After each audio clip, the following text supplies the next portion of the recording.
Colditz, première. Aujourd'hui, on va parler d'une colline au cœur de l'Allemagne nazie.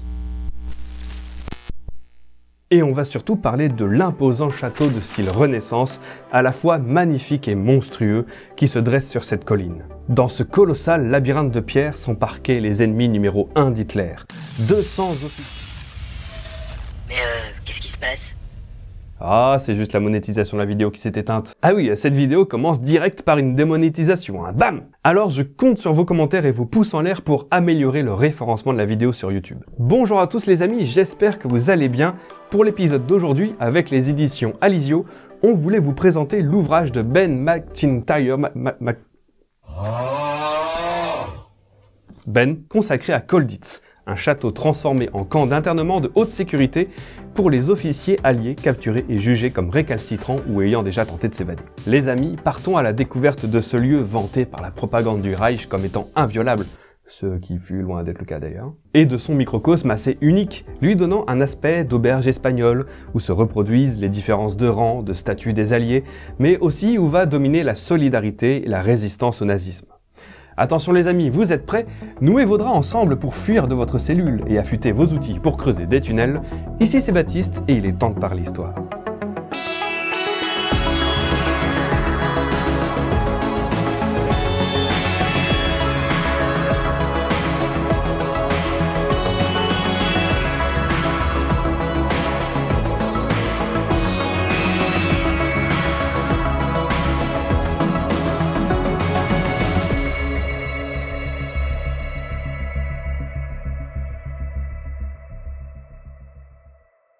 Tony Rolt, coureur automobile, lieutenant anglais.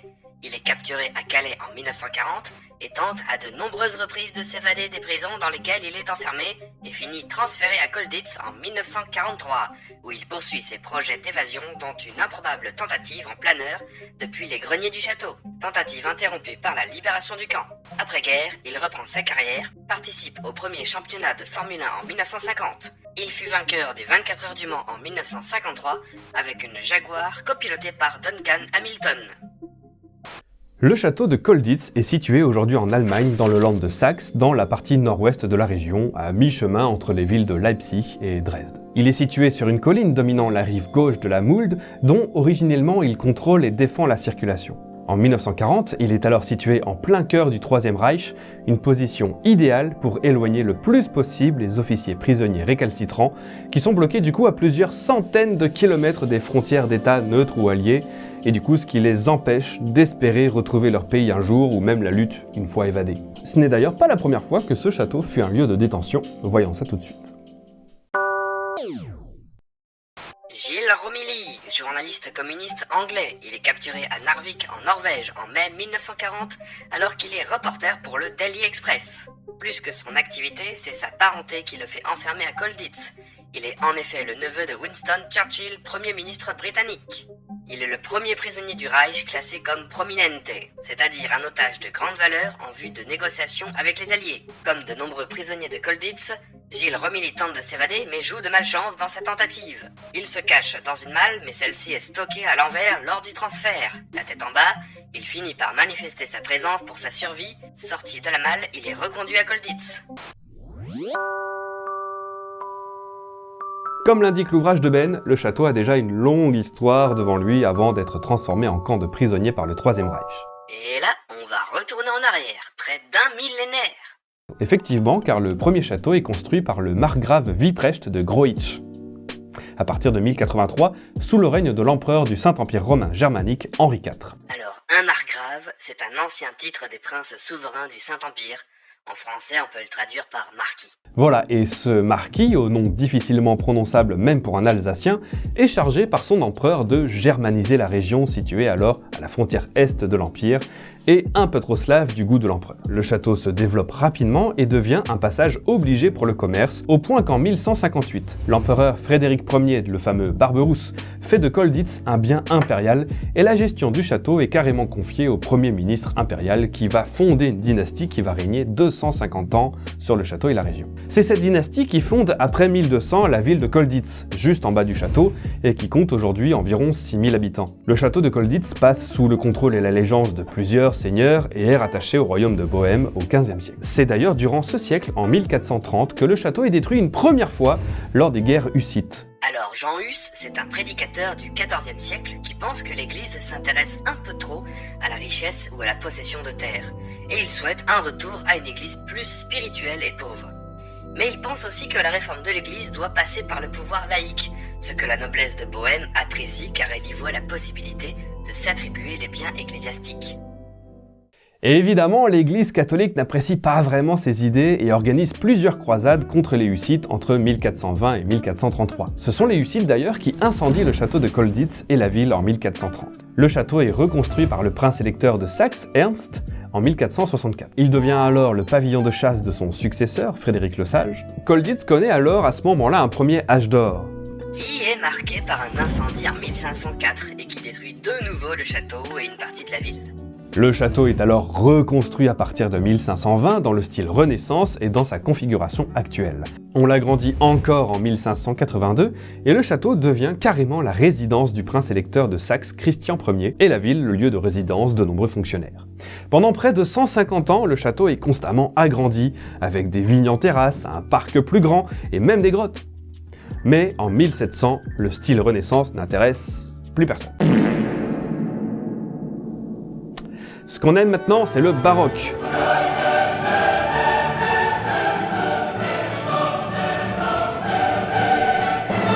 Aussi, très rapidement, le château est délaissé. Dès 1730, il redevient un simple pavillon de chasse et il est même carrément vendu, ainsi que tous ses meubles et ses tableaux, par le prince électeur en 1787. Le 19e siècle voit le château, qui compte alors plus de 700 pièces, devenir un lieu de détention. En 1803, il sert d'abord d'asile et de maison d'arrêt pour les indigents de la région de Leipzig. Ils seront jusqu'à 200 à être enfermés et rééduqués par le travail. En 1829, le château change d'affectation et devient un asile pour malades mentaux incurables. Et il accueille jusqu'à 400 patients. L'hôpital est alors remplacé par une maison de correction entre 1925 et 1930, puis c'est au tour des nazis qui, dès l'arrivée au pouvoir d'Hitler, transforment le lieu en camp de concentration provisoire pour les opposants, puis en camp de travail et de formation de 1935 à 1936, puis à nouveau en hôpital psychiatrique où les patients subissent une sous-alimentation entraînant une forte mortalité. Ce dernier ferme ses portes en octobre 1939, parce qu'octobre 1939, la guerre est déclarée depuis un petit mois, et l'Allemagne étant victorieuse sur tous les fronts, les prisonniers commencent à s'entasser. George Lascelles, fils de la princesse Mary, fille de l'ancien roi du Royaume-Uni, George V, et donc neveu de George VI, qui lui est le roi du Royaume-Uni en 1940, et cousin de la future Élisabeth II. Engagé comme capitaine de la First Guard Brigade, il est blessé et capturé en Italie le 18 juin 1944 et est emprisonné à Colditz comme prominente. En mars 1945, Hitler signe un ordre d'exécution pour lui, mais il est sauvé par le général SS Gottlob Berger qui refuse d'appliquer l'ordre et le fait passer en Suisse. Son séjour à Colditz lui permet de développer un goût pour le théâtre et l'opéra au travers des représentations des prisonniers qu'il poursuit après-guerre en administrant le Royal Opera House. Le 31 octobre 1939, le château de Colditz devient Offizierslager Vierzig, admirez l'accent allemand, soit un camp pour les officiers prisonniers de guerre. C'est l'occasion de présenter un peu la situation des prisonniers et la manière dont ils sont gérés par l'Allemagne nazie pendant la guerre. Chose qui se fait assez peu souvent sur YouTube. Signataire de la Convention de Genève de 1929, l'Allemagne s'est engagée à respecter, comme 62 pays dans le monde, le statut de prisonnier de guerre qui assure un traitement humain aux prisonniers, qui lui garantit un traitement différent des détenus de droit commun, qui lui garantit aussi la sécurité et la non-obligation de devoir la loyauté envers la puissance qui le détient. Il a aussi la garantie, et ça c'est important, que s'il s'évade et que s'il est repris, sa peine ne sera pas augmentée. Voilà, vous avez compris, et c'est pour ça qu'il va y avoir un nombre impressionnant de tentatives d'évasion à Colditz. Les prisonniers de guerre peuvent s'évader, faire des faux papiers, voler, commettre des infractions. La seule conséquence s'ils sont repris, c'est une sanction disciplinaire, mais aucune peine de prison supplémentaire. Alors que normalement, quand tu t'évades ou quand tu essayes de t'évader, tu remplis pour quelques années, hein. Et pas là. Et comme si ça ne suffisait pas, si le pays qui a des prisonniers de guerre peut mettre au travail les soldats et les sous-officiers, les officiers, dont sera rempli Colditz, ne peuvent être astreints à aucun travail à moins qu'ils ne le demandent, comme le dit l'article 49. il n'y a pas d'alinéa 3. Victorieux sur tous les fronts lors des premières années de la guerre, l'Allemagne accumule rapidement de très nombreux prisonniers. 420 000 Polonais en 1939, puis 1 900 000 Français, 225 000 Belges, 200 000 Hollandais, 120 000 Anglais et Commonwealth, auxquels vont s'ajouter à partir de 1941 des centaines de milliers de Yougoslaves et Grecs et surtout 5 millions de prisonniers soviétiques, 130 000 Américains et Anglais ensuite, après 1940. Les nazis sont un petit peu dépassés par le nombre et sont contraints d'ouvrir des centaines de camps sur l'ensemble de leur territoire.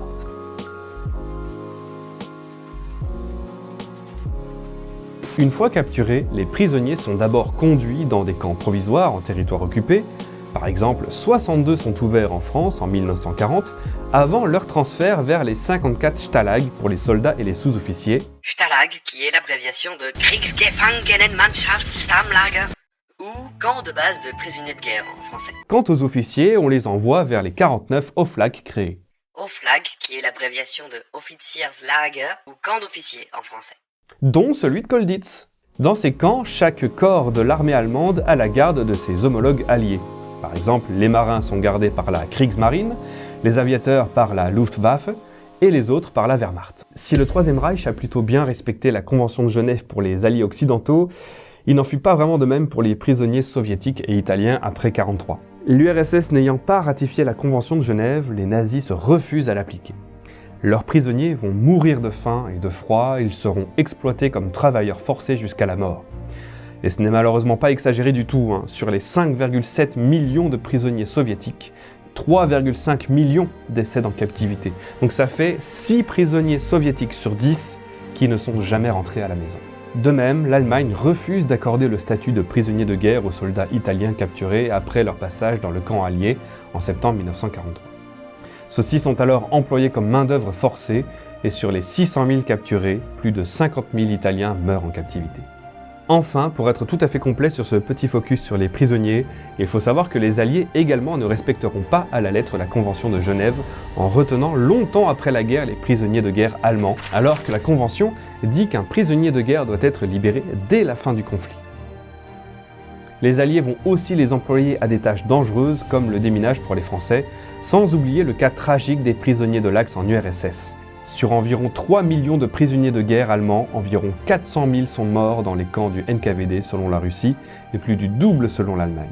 Officiellement, le dernier prisonnier de guerre allemand survivant rentra du RSS en 1956, soit 11 ans après la fin du conflit. Bon, et si on retournait à Colditz ? Douglas Bader, officier aviateur de la Royal Air Force, victime d'un accident lors de sa formation en 1931, il est amputé des 2 jambes. Mais grâce à des prothèses adaptées, il reprend toutes ses activités et parvient même à être admis au service actif en 1939. Il devient même un as après une trentaine de victoires avant d'être abattu au-dessus du nord de la France le 9 août 1941. Capturé après avoir sauté en parachute sans ses prothèses, la Royal Air Force lui en envoie de nouvelles. Bader tente de s'évader le 17 août 1941, mais a repris après dénonciation. Il est envoyé à Colditz où ses gardiens allemands sont à la fois admiratifs et lassés de lui en raison de ses multiples tentatives d'évasion. Bader refuse de promettre d'arrêter de tenter de s'évader, le commandant du camp finissant par lui confisquer ses prothèses et il est libéré en 1945. Parmi tous les camps destinés aux officiers, donc les Offizierlager, en fait, Colditz est un peu le camp après le camp. Je vous explique. Il est dédié uniquement à surveiller les prisonniers captifs jugés deutschfeindlich. Ce que l'on peut traduire par « ayant manqué d'amabilité envers l'Allemagne », c'est-à-dire des prisonniers qui ont manifesté par des actes ou des paroles une attitude négative envers leurs gardiens. C'est le cas par exemple du général polonais Tadeusz Piskor, plus haut gradé du contingent polonais du camp, qui est envoyé à Colditz pour avoir refusé de serrer la main au commandant de son précédent camp. Un prisonnier repéré comme deutschfeindlich avait une étiquette rouge dans son dossier, avertissant les gardiens qu'il s'agissait d'un individu à surveiller de près. Cette mention de deutschfeindlich est aussi appliquée à ceux qui ont tenté de s'évader à plusieurs reprises dans d'autres camps. Pour mieux les surveiller, on décide de les regrouper à Colditz, dans un lieu d'apparence plus simple à contrôler par sa situation géographique éloignée et sa configuration de forteresse fermée. En octobre 1940, L'Oflag Firtce accueille ses premiers hôtes, 140 officiers polonais jugés comme dangereux, puis il accueille rapidement d'autres nationalités, comme des Britanniques ou des Français. À Noël 1940, soit 2 mois seulement après son ouverture, le château contient déjà 200 prisonniers, 60 officiers polonais, 12 officiers belges, 50 officiers français, 30 britanniques auxquels s'ajoutent leurs ordonnances. Un privilège des officiers supérieurs qui gardent le droit en captivité d'avoir une ordonnance. Une ordonnance, c'est un soldat attaché au service d'un officier pour ses tâches domestiques, comme le service des repas, les lessives, la tenue du camp, l'entretien de l'équipement ou encore le cirage de chaussures. Alors cela peut paraître étonnant, mais le statut de captif n'affecte que très peu la structure sociale et la hiérarchie au sein des prisonniers. On respecte toujours le rang et le grade de chacun. L'officier le plus gradé prend, de fait, le commandement de ses compatriotes, comme s'il commandait une unité. Et si des ordonnances sont mises au service des officiers captifs, ceux-ci conservent un traitement différent de ceux qu'ils servent. De même, au moins au départ, les captifs restent regroupés par nationalité, à la fois pour leur logement, mais aussi pour leurs activités. Les Anglais entre Anglais, les Français ensemble, idem pour les Belges et les Polonais. Mais rapidement, des échanges et des contacts vont se nouer entre les différentes nationalités, des contacts qui doivent dans un premier temps passer les barrières de la langue, mais aussi des préjugés et des rancœurs nées de la guerre. Les traces de la bataille de France entre Français et Anglais freinent les relations. À l'inverse, les Français et les Polonais sympathisent aussitôt. En dehors du grade et des nationalités, les officiers entendent aussi faire respecter leur structure sociale d'une élite conservatrice pour la plupart des hauts gradés. Ainsi, en 1941, une partie des officiers français fait la demande choquante d'être séparés des officiers juifs français qui seront mis à l'écart et relégués au grenier. Sympa. L'année 1941 voit une forte augmentation du nombre de détenus, avec l'arrivée de 200 officiers français fin février, puis de 68 officiers néerlandais en juillet 1941. Issus de l'armée des Indes orientales, ceux-ci sont envoyés à Colditz car ils refusent de signer une déclaration les faisant renoncer à participer à la guerre contre l'Allemagne. Tu vas à Colditz si tu refuses de signer des papiers. À cette date, le camp compte 500 officiers, dont la moitié de Français, 150 Polonais, 50 Britanniques et Commonwealth, 2 Yougoslaves et 68 Néerlandais. Le camp accueille régulièrement de nouveaux détenus et envoie d'autres le quitter ou s'évader, on y reviendra. Et là, nous arrivons en mai 1943, et gros changement, le commandant de la Wehrmacht décide de dédier Colditz uniquement aux officiers britanniques et américains. Et oui, ainsi entre juin et juillet 1943, les Néerlandais, les Polonais, les Belges et les Français sont transférés vers d'autres camps. Fin juillet 1943, il ne reste plus que quelques Français, 228 Britanniques et quelques officiers issus du Commonwealth. Canadiens, Australiens, Néo-Zélandais, Sud-Africains, Irlandais et un Indien. Retenez cet Indien, on va en reparler. Début 1944, il reste seulement 250 détenus et les premiers Américains arrivent au camp le 23 août 1944. 23 août 1944, alors on resitue, mais c'est déjà presque 2 mois après le débarquement en Normandie, et 1 semaine après le débarquement en Provence. Ouais, déjà là, les Allemands sentent le vent tourner, mais Colditz continue d'accueillir ses prisonniers. Étant autant à l'écart et à l'intérieur des terres, on pense qu'ils ne risquent rien. Ainsi, en mars 1945, le château compte plus de 1200 prisonniers au total. Finalement, le château et ses détenus sont libérés par l'armée américaine le 16 avril 1945. Voilà, donc en 5 ans d'activité, le camp était considéré comme résistant à l'évasion, et pourtant, malgré les hauts murs, les falaises abruptes, les barbelés, les nombreux postes de garde et l'exposition aux projecteurs, des dizaines d'évasions ont pu avoir lieu. Voici donc le moment de vous raconter quelques histoires. Desmond Llewellyn, acteur gallois, engagé volontaire en 1939, il est capturé lors de la campagne de France. Envoyé à Colditz à la fin de l'année 1940, où il restera prisonnier jusqu'en 1945. Après-guerre, il reprend sa carrière d'acteur à la télévision et au cinéma, où il se fait connaître pour son rôle de Q, le scientifique pourvoyeur de gadgets de James Bond, rôle qu'il tiendra 17 fois de 1963 à 1999, année de son décès dans un accident de voiture. Hormis ces hôtes célèbres qu'on a découverts tout au long de la vidéo, Colditz est devenu célèbre pour ses tentatives d'évasion. Plus de 300 ont été recensés, dont 32 ont réussi, permettant à 34 prisonniers de quitter le Reich pour reprendre la lutte. Dont 13 Français, 10 Britanniques, 7 Néerlandais, 2 Belges, 1 Polonais, 1 Canadien et le seul Indien du camp. Et le premier à avoir réussi à s'évader est un Français, mesdames, messieurs. Oui, Alain Leray, dont vous retrouverez l'histoire racontée en détail dans le livre, que je vous donne l'occasion de gagner à la fin de la vidéo. Le 11 avril 1941, il profite d'un match de foot dans la cour pour s'évader, rejoindre la Suisse, retourner en France, commander des troupes de résistants. Ça ne lui aura pris que 2 mois pour monter son plan et se créer une tenue civile à partir de rien. Si vous voulez en savoir plus, il vous faudra cet ouvrage. Les prisonniers, garantis qu'ils n'auront pas de rallonge de peine avec la Convention de Genève, tentent de s'évader par de multiples méthodes, plus ou moins audacieuses, voire complètement loufoques. Alors on a le traditionnel tunnel creusé pendant 9 mois par les Français entre 1940 et 1942. Cette tentative n'aboutit malheureusement pas, le tunnel étant découvert par les Allemands quelques semaines avant son achèvement. Un autre tunnel est creusé par les Anglais, mais mal orienté, il débouche finalement dans la cave du château, où les évadés en profitent pour boire 137 bouteilles de vin. Un lot de consolation. Mais la plus folle tentative d'évasion, c'est sans doute cette histoire de planeur que j'ai évoquée en début de vidéo, construit dans les greniers du château par des aviateurs britanniques. L'idée du planeur est venue d'un lieutenant britannique, Tony Rolt. Rolt, qui n'était même pas aviateur, mais qui avait remarqué que la ligne de toit de la chapelle était complètement cachée à la vue des gardes allemands. Et que ce même toit serait un point de départ idéal pour faire voler le planeur au-dessus de la rivière Mould, qui se trouvait à environ 60 mètres en contrebas. Une équipe se forme, ils empruntent des livres sur la conception des avions à la bibliothèque du camp, ce qui n'intriguait personne d'ailleurs, ce qui leur permet de construire leur planeur. Et parce qu'un planeur, ça ne peut pas vraiment décoller tout seul, il était prévu qu'il soit lancé à l'aide d'un système de poulies actionné par la chute d'une baignoire métallique remplie de béton, qui, théoriquement, devait permettre de lancer le planeur à environ 50 km/h. Tout ça, c'est théorique. Et les gardes ne voient rien du tout?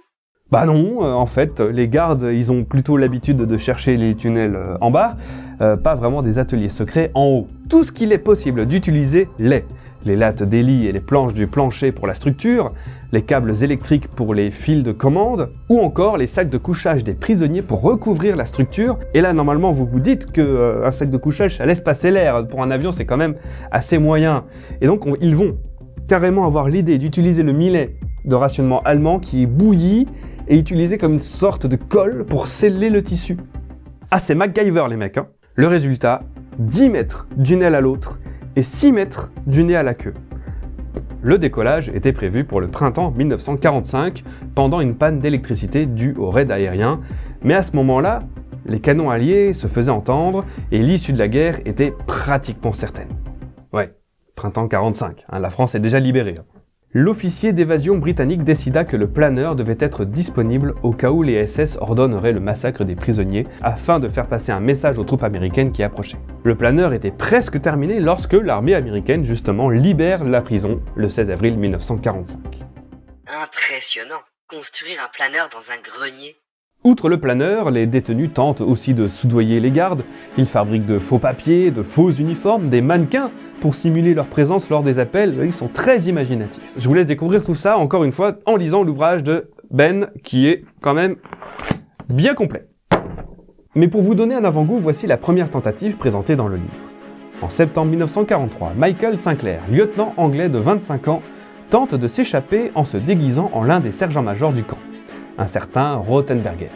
Déguisé avec un faux uniforme et une fausse barbe réalisée avec des blaireaux de rasage, un étui de pistolet en carton, un morceau de bois pour simuler l'arme, une fausse croix de fer découpée dans le zinc du toit, donc un déguisement pas du tout convaincant. Néanmoins, parlant couramment allemand, Sinclair se présente devant les sentinelles et leur ordonne de quitter leur poste. Ils laissent Sinclair passer et s'en vont un peu dubitatifs, mais bon, c'est le sergent-major, on ne pose pas de questions. Le problème, c'est que ces deux sentinelles, qui est-ce qu'ils vont croiser juste après? Quelques minutes plus tard, le vrai sergent-major qui leur ordonne de retourner à leur poste. Les sentinelles n'y ont vu que du feu. Ils sont tournés à leur poste sans poser de questions. Alors Sinclair, vous dites que c'est un génie. Oui, mais il va quand même se faire avoir d'une manière très bête. Il tente de sortir du château avec un faux passeport, mais malheureusement, il n'est pas de la bonne couleur. Il est arrêté dans sa tentative à cause d'une mauvaise couleur. C'est ballot. Dès 1945, Colditz devient un lieu emblématique de la détention des officiers alliés prisonniers en Allemagne, de par la réputation de centre de détention pour les fortes têtes, les fameux Deutschfeindlich, et ses évasions mettant à mal sa réputation. La mémoire de ces évasions a d'ailleurs été entretenue très tôt par 2 facteurs. Premièrement, le fait que l'officier de sécurité du château de Colditz, Reinhold Eggers, va consigner chaque tentative d'évasion du château. Et plus étonnant, l'ouverture par les gardiens du camp d'un musée de l'évasion où sont exposés les divers objets et plans mis en place par les détenus pour s'évader. La collection des gardiens est devenue le musée de l'évasion, toujours présent dans le château. La légende sur la vie des prisonniers et leurs évasions va être aussi entretenue par la publication de nombreux livres de mémoire et récits de détention dans différentes langues, dont certains vont devenir des best-sellers. Le tout premier livre est celui du général français Émile Le Brigand. En 1952, c'est Pat Reed, l'un des premiers prisonniers du château, qui publia le premier livre à succès sur Colditz, livre qui servit de base à la série télé Colditz, produite par la BBC au début des années 70. Et diffusé sur TF1 en 1975. Parmi les autres témoignages, on a celui de R.A. Neave, premier anglais évadé du camp, publié en 1953, Paul Brickhill, qui sera carrément un des scénaristes de La Grande Évasion, sorti en 1963. Oui, ça veut dire qu'il y a un peu de Colditz dans ce film mythique. En plus de la série télé, Colditz a aussi connu plusieurs adaptations en film et en documentaire. Le premier est un film britannique de Guy Hamilton, Les Indomptables de Colditz, sorti en 1955. Par la suite, Alain Leray, dont on a aussi parlé, le premier évadé, publiera aussi ses souvenirs en 1976. Au total, 36 livres ont été dédiés à Colditz, dont le dernier en date, c'est celui de Ben, qui a servi de source pour cette vidéo, et que je vous invite fortement à découvrir grâce à sa traduction française parue il y a quelques semaines aux éditions Alizio. Ou Alizio, je sais pas. Merci à tous d'avoir regardé cette vidéo, j'espère qu'elle vous a plu.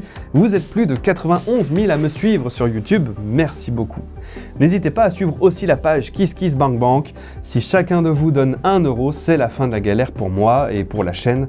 Je vous explique tout sur la page KissKiss, mais en gros, depuis la fin de YouTube, c'est compliqué.